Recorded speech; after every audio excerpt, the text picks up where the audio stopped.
Hello there, you're now with me, Lorenzo Isaac, for TVS English News at 5. Let us begin with our top story. The 15 general election GE15 process to form a new government of Malaysia kicked off today with the nomination of candidates at 222 nomination centres nationwide. Also kicked off today is the by-election process for the Bugaya state seat in Sabah, which could not be held earlier following the proclamation of emergency to contain the COVID-19 pandemic. Apart from the 222 parliamentary seats, the election for 116 state seats in Perlis, Pahang and Perak would also be held simultaneously after the state assemblies were dissolved following the dissolution of the 14th Parliament on October 10th. The electoral rolls to be used for GE15, the state polls and the Bugaya by-election would be the latest August 2022 supplementary electoral roll as updated on October 9, 2022. The opposition-led states of Penang, Negeri Sembilan, and Selangor, as well as Terengganu, Kelantan, and Kedah, have opted not to hold their state elections simultaneously with GE15. 4 other states had held their state polls separately over the last 2 years, with Sabah having its election on September 26, 2020, Malacca, November 20, 2021, Sarawak, December 18, 2021, and Johor, March 12, 2022.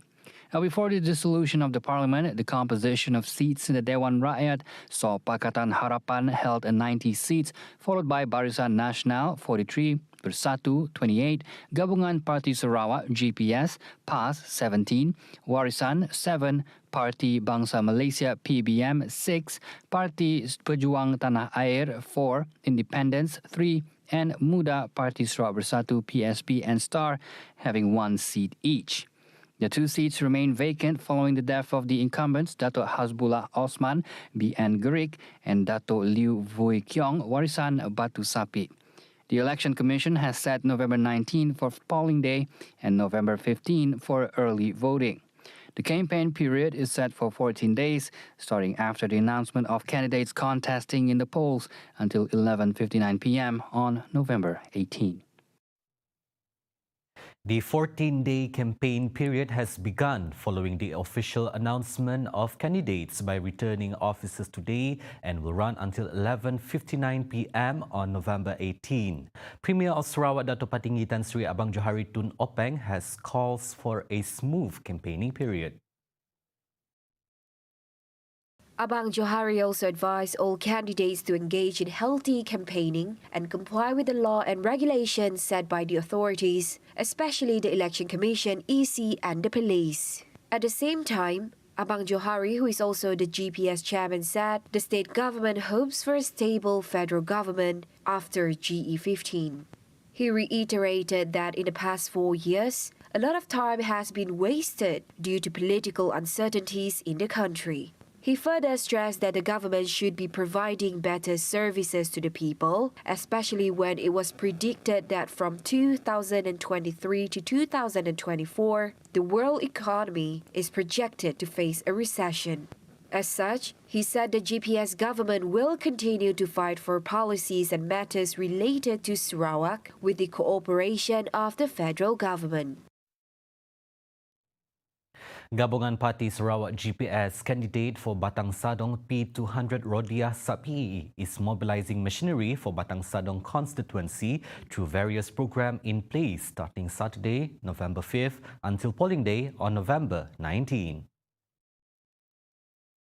When asked on how she planned to gain the support of the younger voters, she said there are strategies placed by the State Assemblyman of Batang Sadong, namely Gedong, Sadong Jaya and Simunjan, to gather the attention of these voters. Rodiah, 44 years old, a civil servant in the Land Custody and Development Authority, Pelita, after graduating with a bachelor's degree in civil engineering and a master's of business administration MBA from University Kebangsaan Malaysia, UKM. GPS candidate Eric Tay Kok is determined to do his best and had promised to launch a manifesto next week that will feature special commitments to youth and women. The Bandar Kuching parliamentary seat will see a three-cornered fight in GE15 between GPS, DAP and PSP. Of course, I will be announcing my manifesto next week. Okay, this will include priorities for our youth and women as well. Meanwhile, when asked on his aspirations for the people of Bandar Kuching, Eric pointed out that fighting for Sarawak's rights, as enshrined in the Malaysia Agreement, is among the priorities. Okay, there are a few things in my mind, okay, in my manifesto. I'll just name a few, the priority ones. Number one, okay, to fight for Sarawak rights under MS63. All right. Number two, of course, to fight for our autonomy in health, in education and taxation. And of course, number three is this is a very big issue for people from Kuching. We're flood year in, year out, so many years, okay, from over 10 years. So I would raise this issue to the parliament, in the parliament, and find a solution if given the opportunity. Earlier today at 11:50 a.m., the Election Commission EC Returning Officer Zaina Marzali made the announcement of the confirmed candidates at the Kuching South City Council MBKS Community Hall. Voon Lee Shan was the first to arrive at the nomination center this morning at 8:30 a.m., accompanied by his proposer Lee Lee Sia and seconder Lim Sing Yi. Kelvin Yi Lee Yuan, 36, who is defending his seat, clad in red DAP's red t-shirt, arrived at 8:50 a.m. with his proposer Violet Yong and seconder Chu Chiu Jun. Meanwhile, Tay 44 arrived at 9:08 a.m., where his candidacy was proposed by Lucas Yong Kwet Chung and seconded by Bong Lien Huan. Tay, who is also the Sarawak United People's Party SUPP Kuching Branch Youth Chief, is among the GPS's new faces in GE15. A three-cornered fight is shaping up at the Bandar Kuching parliamentary seat between GPS, PSB and DAP.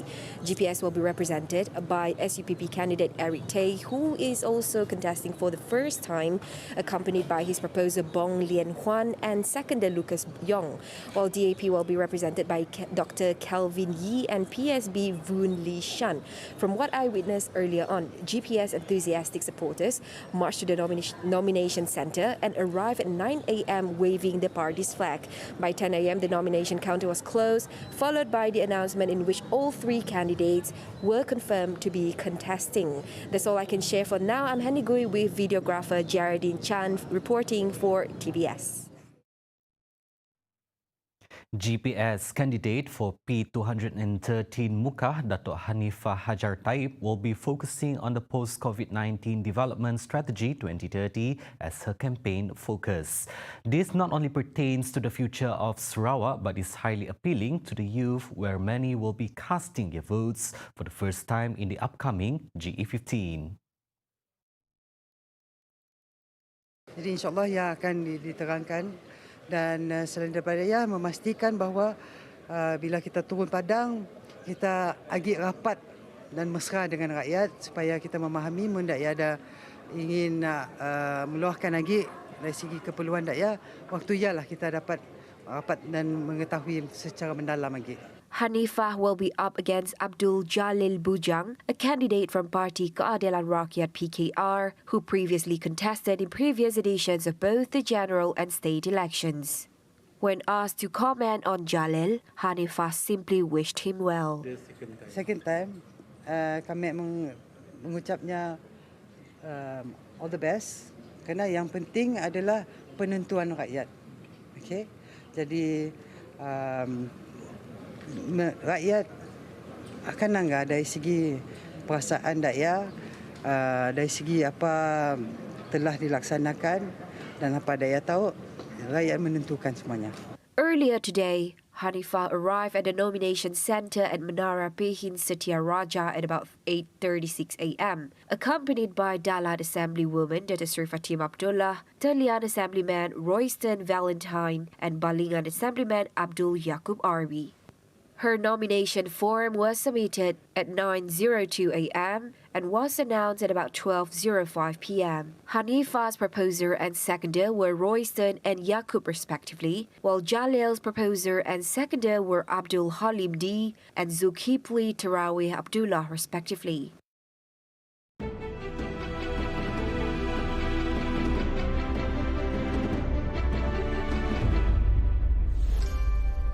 Bagi memastikan kestabilan negara serta inisiatif-inisiatif untuk bidang ekonomi, keselamatan, pertanian, pendidikan, kebajikan dan perpaduan berterusan kepada rakyat, marilah kita bersama-sama turun mengundi bagi memilih pemimpin untuk 5 tahun akan datang. Dapatkan liputan komprehensif PRU15 di TVS saluran 122. Jangan lupa laksanakan hak dan tanggungjawab anda sebagai warga negara dengan mengundi pada 19 November ini demi masa depan negara.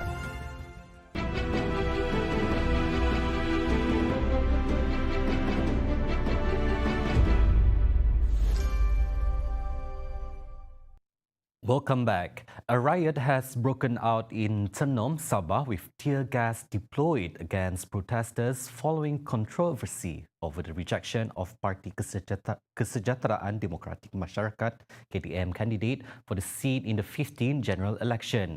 Videos on social media showed crowds waving KDM banners fleeing to escape a cloud of what is believed to be tear gas fired by the police. For the latest update, we have Stefiani Mila Michael on the line at Kota Kinabalu District Police Headquarters waiting on the press conference regarding the riot.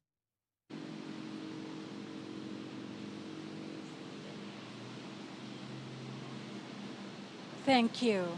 Riot, police and tear gas are three words that should be avoided as much as possible during a major event, especially on important days like today, a nomination day.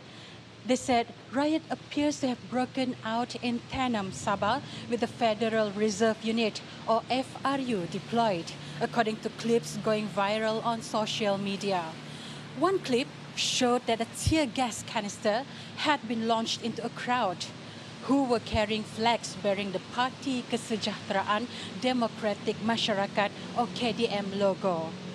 Details are scant on the incident. However, TVS has reached out to the authorities and KDM leaders for more details.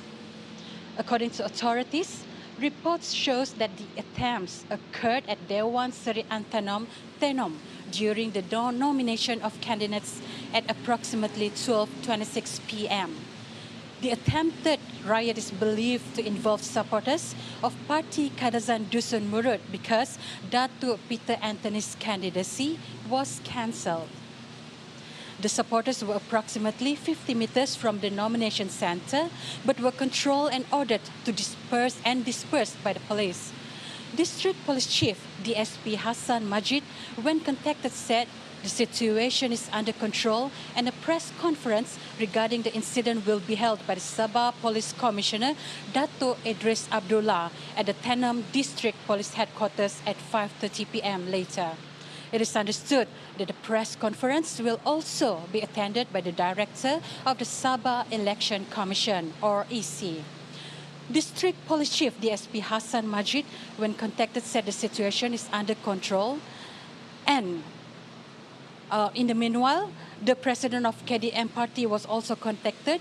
He did a press conference, stated that the riot occurred due to dissatisfaction of 5,000 of his supporters after his candidacy was called out at the last moment.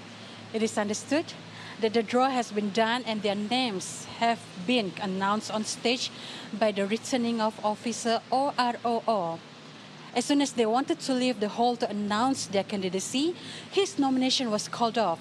The reason being, the Central EC objected. However, the State EC does not have any issues on his nomination. Peter has also made a police report earlier today and will file the matter in the High Court on Monday. That's all from me. Full reports will follow on the main news at 8 o'clock later. Thank you, Stefiani. Election Commission today announced the no parliamentary seat have won uncontested. With that, we will go to our colleague Douglas Elliott in Putrajaya. Go ahead, Douglas.